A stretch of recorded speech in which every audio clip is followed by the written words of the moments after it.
Ladies and gentlemen, lassies and laddies, those of you who are very familiar with this ritual, and those of you who, like me, are still wondering what in the world is in the haggis.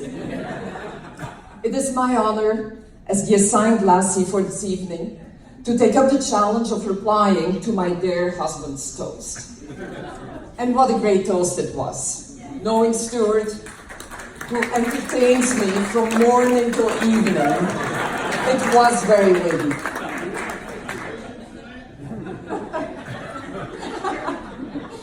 So let me start by following up where Stuart left off.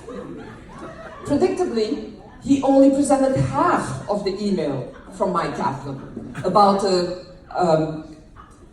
gender of computers. A group of women were also asked for their opinion, and unanimously, also based on 4 reasons, they decided that computers are male. To get their attention, you have to turn them on.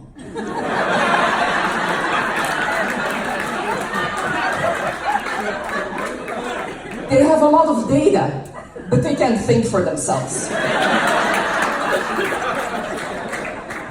They're supposed to help solve problems, but half the time they are the problem. And as soon as you commit to one, you realize that you could have waited a little longer and gotten a better model.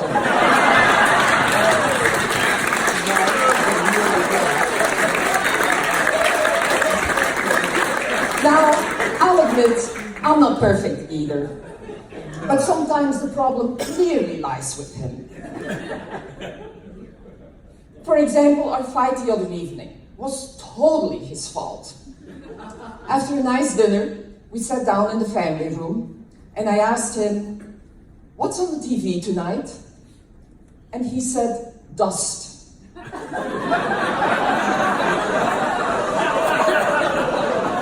As you can see, one of the problems is that men are so literal. Here's another example. Just over 3 years ago, Stuart said, "Annie, in a few months we will be married for 25 years, and I'd like to get you a nice new car for our anniversary." So I replied, "Oh, Stookie, nothing would please me more." So he got me nothing for our anniversary.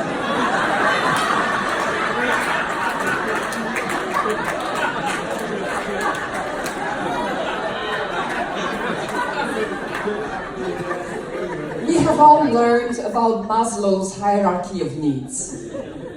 Here is a final example of men being wired differently from women and not getting much beyond the bottom of that pyramid with the most basic physiological needs. This is a true story, by the way. The other day I asked Stuart, what is an image or a thought that makes you truly relax? And I described how when I was still working full-time, which I was doing until about a year and a half ago, when I was driving back home at night from Simpsonville, which is where one of the factories I was running was located, when you pass through Travelers Rest on 25 North, there's that point where you have this gorgeous view over the Blue Ridge Mountains, where you see the mountains with layer after layer of mountains. So much natural beauty. And at that point in my commute, I went, ah, and I felt all the tension and stress from the day fall away. So I wanted to know, what does this for him? I expected an answer somewhere near the top of Maslow's pyramid, somewhere self-actualization or transcendence realm, perhaps walking in a forest or, looking over an ocean with your feet in the water. And he thought for a minute, and he said, sitting in front of a bowl of spaghetti and meatballs. Clearly stuck in the most basic physiological need. But this is a true story. Okay, I'm going to stop comparing men and women now, because I don't believe in this Mars versus Venus stuff. And yes, Stuart, I also feel sorry for Pluto. But you know the sort of thing I mean. women can't read maps and men can't think for themselves. I actually believe men and women can be very good at the same things. Take multitasking, for example. Men can't multitask, they say. Well, I think that, as David Hoffman earlier said, when you look at Robbie Burns' record of 12 children by 4 women in 13 years, while writing over 700 poems in his short life, that qualifies as multitasking. Wouldn't you agree?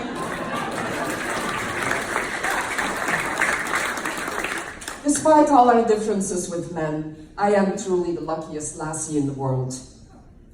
Lassies, I invite you all to stand up and raise your glasses and bring a toast to those gentlemen in the room, without whom we wouldn't have so much to talk about, and without whom we would never love or be loved so dearly. Slam Shavar, to the lands.